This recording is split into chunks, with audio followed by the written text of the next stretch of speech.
எது உண்மையோ கிளாரிங்காக தெரியும். இப்போ உங்களுக்கெல்லாம் அறிவு இல்லைன்னு நீங்கள் எது சொன்னால் ஒத்துப்பீங்களா? உங்கள் அறிவு அதையே தான் கடைஞ்சோம். அதுக்குள்ளேருந்தே இப்போ நெருப்பு வெளிப்பட்டுதா?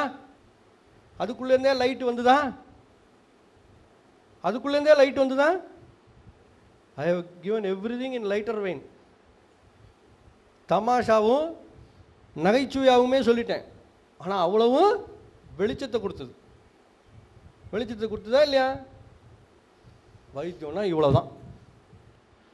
சம்பாதிக்கணும்னா வேணா ஆடுற மாட்டை ஆடி கறக்கணும், பாடுற மாட்டை பாட்டி கறக்கணும், குத்துற மாட்டை குத்தி கறக்கணும், வெட்டுற மாட்டை வெட்டி தான் கறக்கணும். இதெல்லாம் சம்பாத்தியம் பண்ணணும், தொழில் பண்ணணும், நான் சர்வைவ் ஆகணும் அப்படிங்கிற ஒரு எண்ணத்தோடு அது செயல்படும் பொழுது தான் அது. இது அந்த மாதிரி எனக்கு அவசியம் இல்லை அப்படின்னா சொல்லிடலாம். அப்பா வேணும்னா கேட்டுக்கோ, வேணாட்டி சௌரியப்படுகிறே சௌரியப்படுகிறே. அதாவது we should pay for the right thing, otherwise we will end up paying for the wrong thing. Correct? You should pay for it, otherwise you will pay for it. You pay for this, otherwise you will pay for it. ஒன்று லிட்டரலாக சொல்கிறேன், ஒன்று ஃபிகரேட்டிவாக சொல்கிறேன்.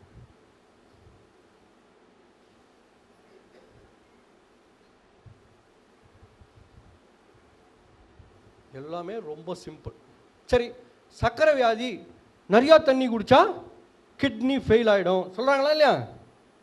கேள்விப்பட்டுக்கிறீங்களா? கேள்விப்பட்டிருக்கீங்களா? நிறைய தண்ணி குடிச்சிட்டா kidney overload ஆகும், kidney fail ஆகும் சொல்லியிருக்காங்களா? இது ஒரு சூது நிறைந்த ஒரு வாது.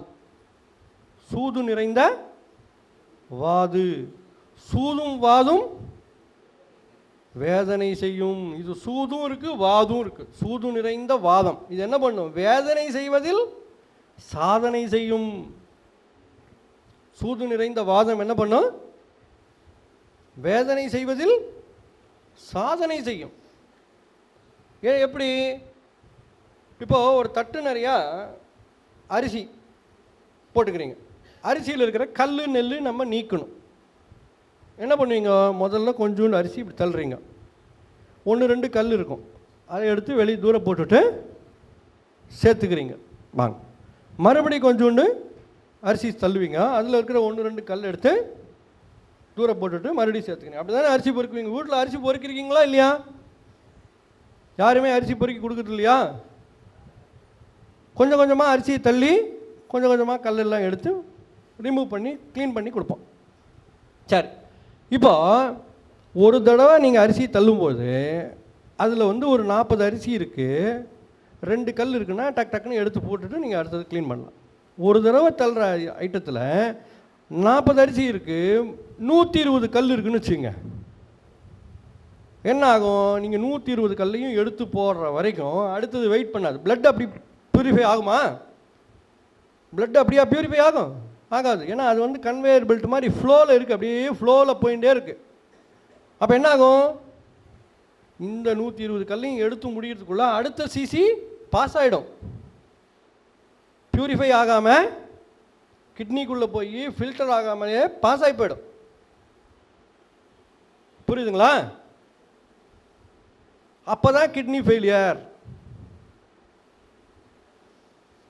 அப்போது per cc of blood the uric acid levels ஹையாக இருந்ததுன்னா கிட்னி ஃபெயிலியர். அப்போ per cc of urine, per cc of blood uric acid levels குறையணும்னா தண்ணி குடித்தா தான் நடக்கும். நிறைய தண்ணி குடிச்சு பாருங்கள், பிளட்டு டிஸ்ட்ரிபியூட் ஆகிடும், பிளட்டு டைல்யூட் ஆகிடும். அப்போ அதில் இருக்கிற யூரிக் ஆசிட் லெவல்ஸ் கம்மியாகிடுமா? நீங்கள் சொல்கிறது புரியுறதா? யூரிக் ஆசிட் லெவல்ஸ் கம்மியாகிடும். அப்போது கிட்னி நல்லா வேலை செய்யுதுன்னு அர்த்தம். சரி, ஒரு மூட்டை அரிசி கொண்டு ஒரு மூட்டை அரிசி இப்படி டேபிள் மேலே போட்டுறீங்க.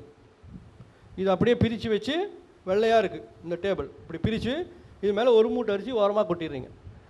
ஒரு மூட்டை அரிசியில் 2 கல் தான் இருக்குதுன்னு வச்சுங்க. 2 கல்லோ 4 கல்லோ தான் இருக்குது. நீங்கள் வேக வேகமாக ப்ராசஸ் பண்ணிடலாமா? வேக வேகமாக க்ளீன் பண்ணிடலாமா? ஸோ வால்யூம் இன்க்ரீஸ் ஆச்சு, லோடு இன்க்ரீஸ் ஆகுதா? அந்த என்டையர் வால்யூமை நீங்கள் ப்ராசஸ் பண்ண முடியுமா? முடியும். கரெக்டாக? எனக்கு இருக்கிறது 2 கல் தான். ஆனால் எடுத்துட்ட அரிசியே ஒரு படி அரிசி தான், அதில் 400 கல் இருக்குன்னா அதை நீங்கள் ப்யூரிஃபை பண்ணுறதுக்குள்ள இந்த ஒரு மூட்டை அரிசி க்ளீன் பண்ணுறவன் சீக்கிரம் பண்ணிடுவான். இந்த ஒரு படி அரிசி க்ளீன் பண்ணுறவன் லேட்டாக பண்ணுவான். ஏன்னா நீங்கள் அத்தனை கல்லையும் எடுத்தாகணும். விளங்கிட்டீங்களா? அது அப்போது இது சூது நிறைந்த ஒரு வாது. என்ன? தண்ணி நிறையா குடிச்சுட்டா கிட்னி ஃபெயிலியர் ஆகிடும், தண்ணி குடிக்காத சொல்கிறாங்களா இல்லையா? நெஃப்ராலஜிஸ்ட் பூரா அதை சொல்லியே பயப்படுத்தி தண்ணி குடிக்க விடுறதில்ல. அவனுக்கு டயாலிசிஸ் பண்ணி, அவனுக்கு டிரான்ஸ்பிளான்ட் பண்ணி, கிட்னி திருடி விற்று, இந்த மாதிரியெல்லாம் நடக்குது. பலவிதமான கொடுமைகள் நடக்குது வைத்தியம் என்ற பேரில். நடக்குதா இல்லையா? பார்க்குறோமா இல்லையா? இப்போ சரி, இதுக்கெல்லாம் யார் இப்போ நான் இதெல்லாம் ஊராக போய் நான் சொல்லிட்டு இருக்க முடியுமா? நான் பண்ணிட்டு இருக்க முடியுமா? ஏன்னா என் பொழப்பை நான் பார்க்கணும். என் பொழப்பை நான் பார்க்கணும். நான் போய் யாரையோ தப்பாக சொல்லி தப்பாக வைத்தியம் பண்ணிட்டு தான் நான் போய் காப்பாற்ற முடியாது.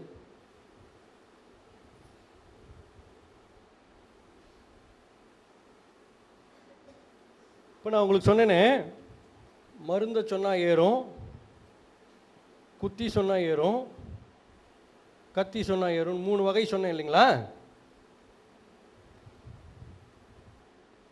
கத்தி சொன்னால் ஏறும் அப்படிங்கிறவன் ஆணவ மலம், குத்தி சொன்னால் ஏறும் அப்படிங்கிறவன் கண்மமலம், மாயாமலம். இப்போ கந்த சஷ்டி, நாளைக்கு சூரசம்ஹாரம் நடக்க போகுது. சொல்லுவாங்களா? கேள்விப்பட்டுக்கிறீங்களா? ஆணவ மலம்ங்கிறது சூரபத்மன், சிங்கமுகன், தாரகன் நம்மக்கிட்டே இருக்கா இதெல்லாம்? ஆணவ மலம் மிகுதியாக இருக்கிறவன் காலை வெட்டிப்பான், கண்ம மலம் மிகுதியாக இருக்கிறவன் பண்ணிக்கிட்ட போவான். அப்படின்னு என்ன அர்த்தம்? இன்சுலின் ஊசி வச்சு குத்திக்கினே இருப்பான்.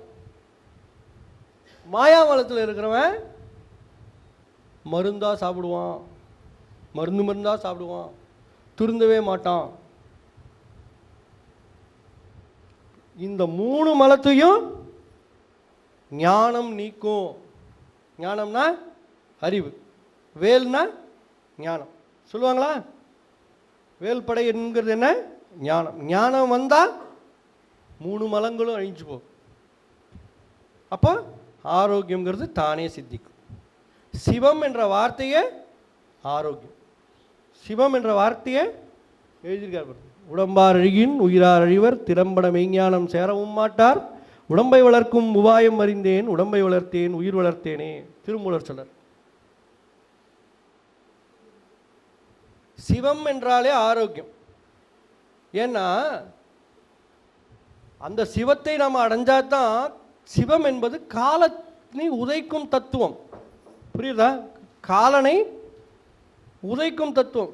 திருக்கடையூர் போய் பாருங்க, காலனை உதைக்கிறார். காலனை எப்போ சார் உதைக்க முடியும்? ஆரோக்கியம் இருந்தால் தான் உதைக்க முடியும், இல்லைன்னா நம்ம உதப்படுவோம். கரெக்டா?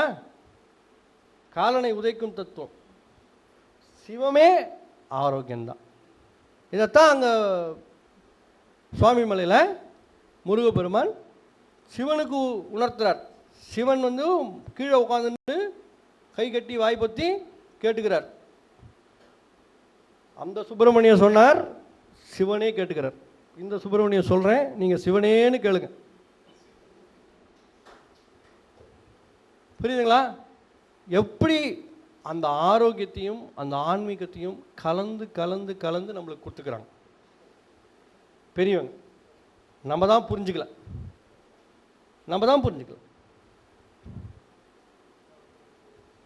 இப்போ கண் போனால் பரவாயில்லையா?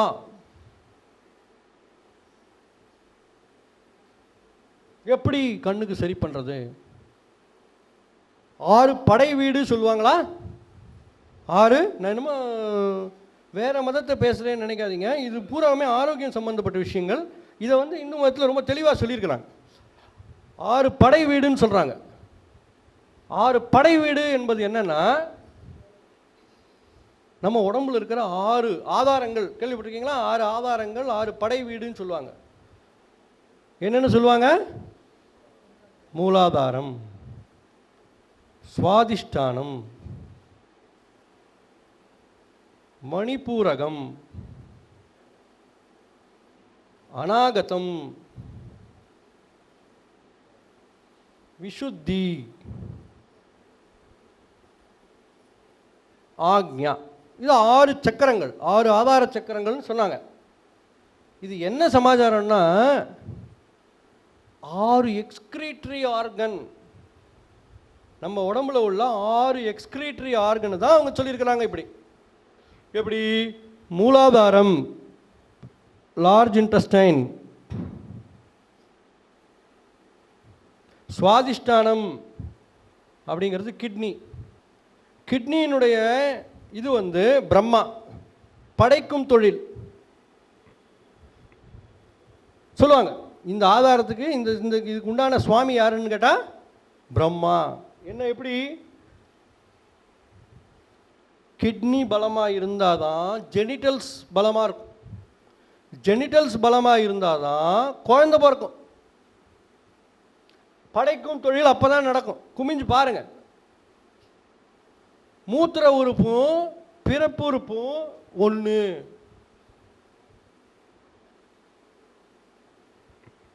அடுத்தது லிவர், மணிப்பூரகம், அநாகதம். அநாகதம் லங்ஸு ஹார்ட்டு. இந்த combination, heart and lung combination is called அநாகதம். விஷுத்தி என்பது தொண்டை. ஆக்ஞா என்பது புருவ மத்தி.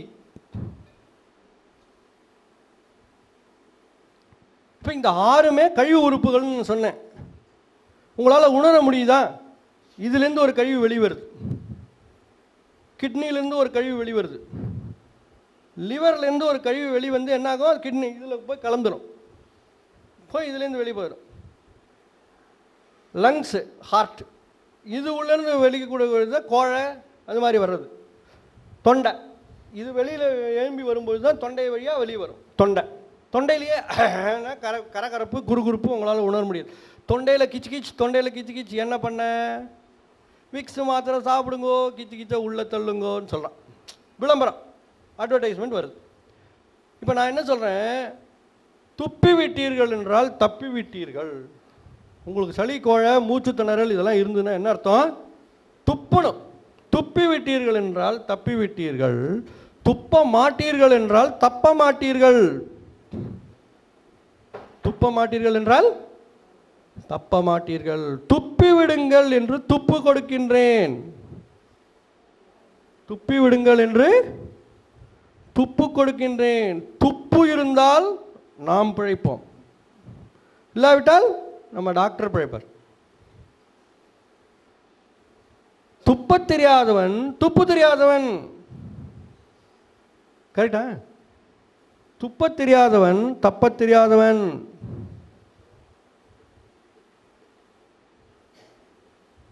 நாட்டில் துப்பு கட்டவர்கள் பல பேர், துப்பி கெட்டவர்கள் ஒருத்தர் கூட கிடையாது. இது மாதிரி நான் மீட்டிங்கில் ஆடுதுறையில் பேசுகிறேன். ஒரு பட்டுக்கோட்டைக்காரர் இதை எல்லாம் கேட்டார். சபரிமலையில் நான் மலை மேலே சன்னிதானத்தில் நின்றுருக்கேன். ஓடி வரார், 2 பேர் ஓடி வராங்க. நேரம் ஓடி வந்து, ஐயா உங்களை பார்த்தாலே எனக்கு சந்தோஷம், உங்கள் பேச்செல்லாம் நான்